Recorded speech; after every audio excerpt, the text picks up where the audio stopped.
feel like for the heist genre, failure is important because nothing goes right. It may not go right multiple times. Yes. I think you have to, in movies, of course, they always succeed because they have to. Eventually, but there's usually something that goes horribly wrong, it seems like. But in D&D, where dice rolls largely determine success, we can't say that you'll be successful in that heist. But there's always the next one. That's the element that I think I'm most intrigued by for like a campaign of this is like you may fail that adventure, and that's going to be a chip on my character's shoulder for a long time. And that any NPCs we interacted with would be fun to see them again. Yes, because they were the ones who stole the Irene's statuette, right? Which you didn't get. Now you did get the magical painting, right? And they curse you for having gotten the painting. So you win some, you lose some. And you know what? I think it's worth pointing out that we have mechanics in the beginning of the book that are twists that the DM can throw into the adventure if the heist is going too smoothly, or if it's not as much fun for the DM to watch them succeed on everything because they've maxed out the skills that they're trying to use for this.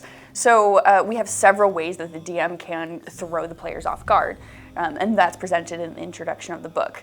One of them is moving the MacGuffin. You know, the characters have been told by their handler or by somebody they've met while they're casing the joint that the MacGuffin is in a specific place, and it turns out that's a fake and the real thing is somewhere else, and then that really throws them off balance.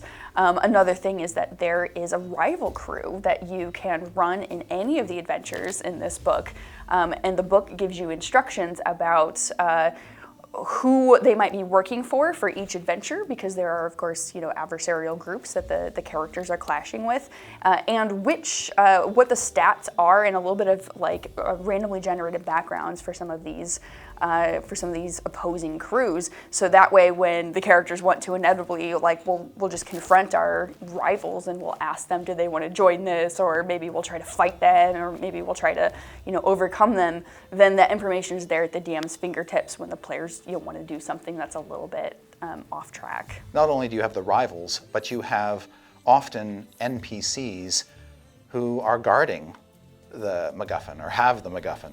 Maybe they've stolen the MacGuffin. There's at least one adventure in Anthology where you're stealing from a thief. And that's kind of fun and rewarding too, and you can make enemies of them. And sometimes making an enemy of one early on in your career might lead to complications further down in the campaign.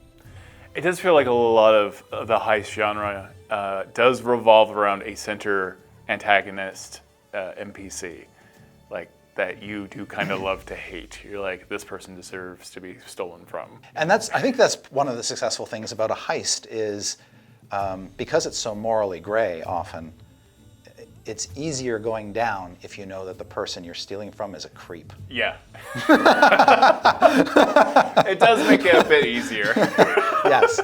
And so a lot of these NPCs in these adventures, you don't feel bad stealing from them because they're awful.